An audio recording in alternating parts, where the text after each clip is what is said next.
Hi everyone, তোমরা যারা 2024-এর ক্যালকাটা ইউনিভার্সিটির আন্ডারে বিএ জেনারেল হিস্ট্রি বা এমডিসি হিস্ট্রি সাবজেক্টও নিয়েছো, তাদের জন্য আজ কিছু সাজেশন বলে দেবো। সাথে কিন্তু এমডিসি হিস্ট্রি সিলেবাসের ও তোমাদের সহকারী যে সাবজেক্ট হিস্ট্রি যারা নিয়েছো তারা অবশ্যই জানো, যারা সিসিয়ান হিস্ট্রি নিয়েছো তাদের সহকারী সাবজেক্ট হিসাবে সেক পেপারে একটা হিস্ট্রির পার্ট পড়তে হচ্ছে, যেটাকে আমরা বলবো যে সেক পেপার হিস্ট্রি। তো সেই সেক পেপার হিস্ট্রির সাজেশন আর সিলেবাসটাও কিন্তু আজ আমি এই ভিডিওটির মাধ্যমে তোমাদেরকে বলে দেব। তো চলো, ভিডিওটা গুরুত্বপূর্ণ হতে চলেছে, সবাই দেখে নেওয়া যাক। তো এখানে খুব সুন্দর করে আমি কিন্তু একটা সাজেশান রেডি করেছি, যেটা কিন্তু 100% কমন বলা চলে, খুবই সুন্দর। তো প্রথমে আমি বলে দেবো যে কি আছে, এমডিসি হিস্ট্রির সিলেবাসটা কি আছে। এমডিসি হিস্ট্রির সিলেবাসে তোমাদের কিন্তু খুব ইজি টপিকগুলো আছে।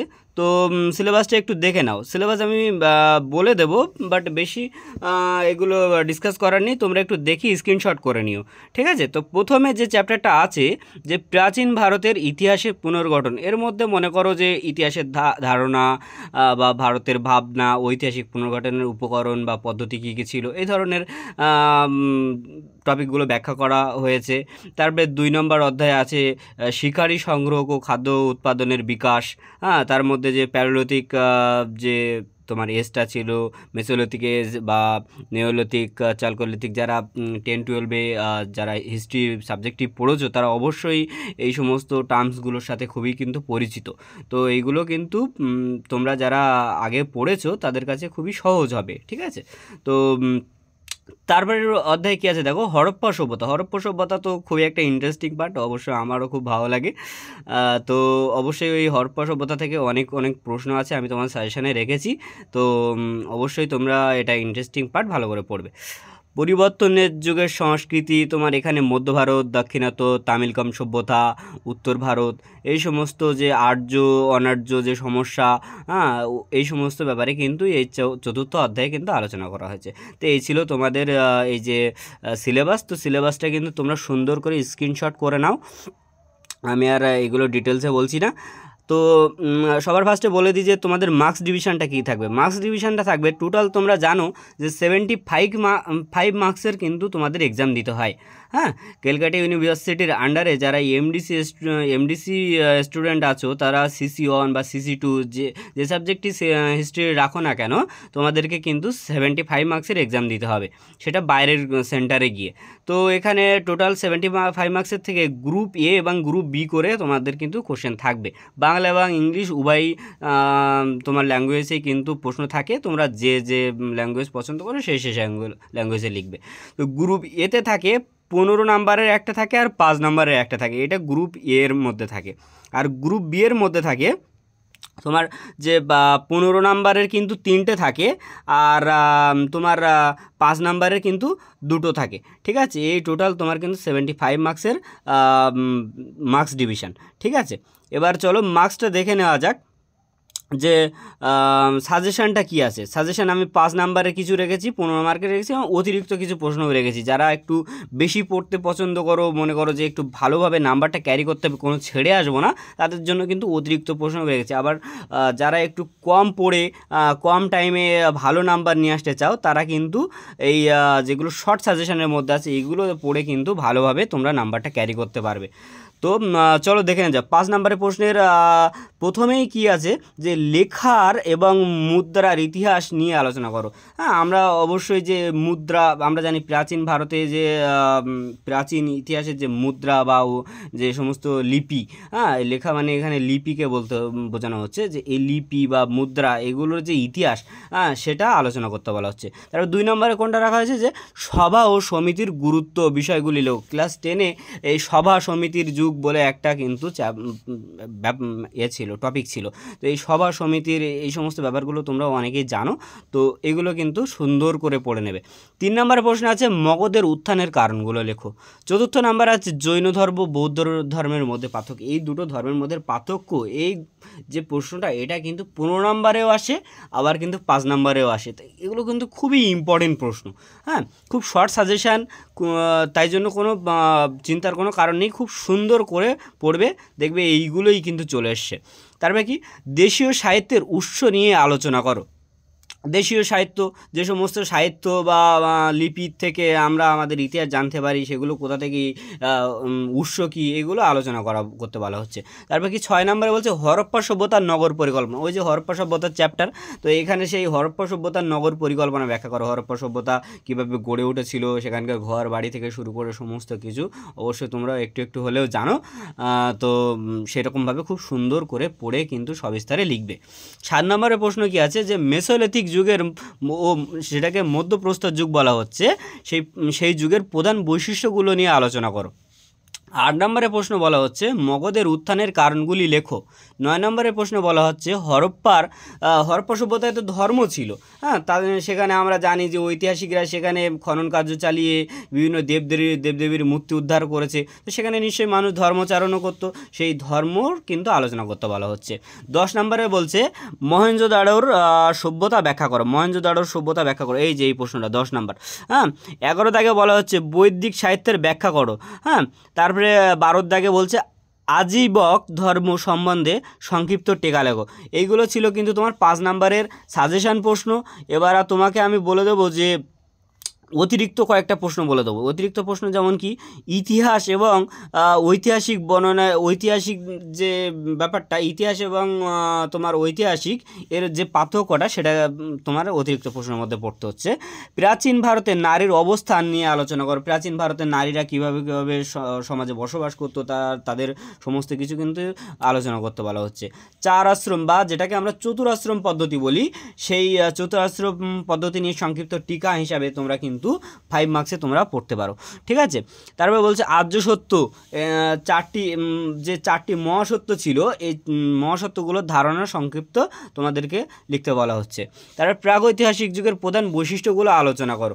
তারপরের প্রশ্ন, ঠিক আছে। এই যে 5টা প্রশ্ন বলে দিলাম, এগুলো কিন্তু অতিরিক্ত প্রশ্ন। যারা খুব শর্ট পড়তে পছন্দ করো, তারা এই 5টাকে অ্যাভয়েড করতেই পারো, ঠিক আছে। তারপরে আমি আলোচনা করে দেবো যে 10 বা 20 মার্কের জন্য যে প্রশ্নগুলো থাকছে, বা 15 মার্কের জন্য যে প্রশ্নগুলো থাকছে, যাই বলো না কেন, তো সেই প্রশ্নগুলো কিন্তু আলোচনা করে দেওয়া হবে, ঠিক আছে। এখানে আমি টোটালে 8খানা প্রশ্ন রেখেছি। 8খানার মধ্যে খুবই মোস্ট ইম্পর্টেন্ট, বাইরে কেটে যাওয়ার কোনো চান্স নেই, ঠিক আছে। তাই জন্য খুব একটাও বাদ না দিয়ে প্রত্যেকটা প্রশ্ন কিন্তু তোমরা তৈরি করবে। যদি নোটস না পাও বা যারা বই কেনোনি, তারা কিন্তু আমাকে কমেন্ট করতে পারো। আমি কমেন্ট বক্সে আমার হোয়াটসঅ্যাপের গ্রুপের লিঙ্ক দিয়ে দেবো, সেখানে কিন্তু তোমরা ফ্রিতে নোটস পেয়ে যাবে, ঠিক আছে। তাই জন্য এখন থেকে শুরু করে দাও। প্রত্যেকটা প্রশ্ন স্ক্রিনশট করে লিখে নেবে খাতায়, নিয়ে প্রত্যেকটা প্রশ্ন ইন্ডিভিজুয়ালি কিন্তু আলাদা আলাদাভাবে তৈরি করবে, করে লিখে নেবে ভালো করে, তাহলে কিন্তু পরীক্ষায় একটা ভালো মার্কস পাওয়া যাবে, ঠিক আছে। আর সবাই জানো যে এই বিএ এমডিসি যে তোমার হিস্ট্রি, এটা কিন্তু বাইরের সেন্টারে গিয়ে পরীক্ষা দিতে হবে, নিজেদের কলেজে নয়। তাই জন্য কিন্তু খুব একটু ভালো মনোযোগ সহকারে পড়ো, সামনে পরীক্ষা চলে আসছে। হ্যাঁ, পরীক্ষার ফাইনাল ডেট সম্বন্ধেও তোমাদের নেক্সট কোনো একটা ভিডিওতে আমি বলে দেবো। তো চলো প্রশ্নগুলো দেখে নেওয়া যাক, যে 10 বা 20 নাম্বারের প্রশ্নে আমি কী রেখেছি।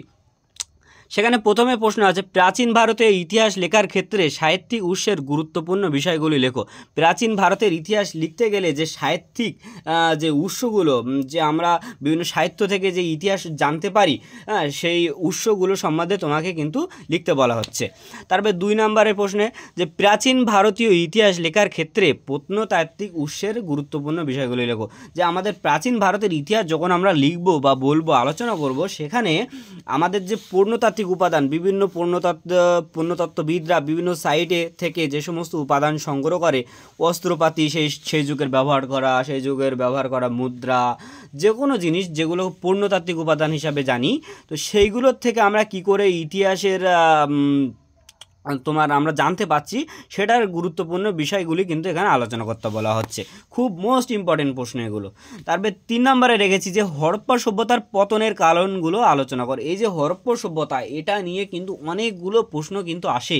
হ্যাঁ, তো এই হরপ্পা সভ্যতার ওপরেই কিন্তু তুমি যদি একটা ভালো করে ধারণা নিয়ে রাখো, তাহলে হরপ্পা সভ্যতার পতন, হরপ্পা সভ্যতার নগর পরিকল্পনা, ধর্মচারণ, অর্থনীতি থেকে শুরু করে নিয়ে হরপ্পা সভ্যতার সব পতনের কারণ থেকে শুরু করে সব কিছু, যেভাবেই প্রশ্ন আসুক, তুমি কিন্তু এই হরপ্পা সভ্যতা থেকে লিখতে পারবে, ঠিক আছে।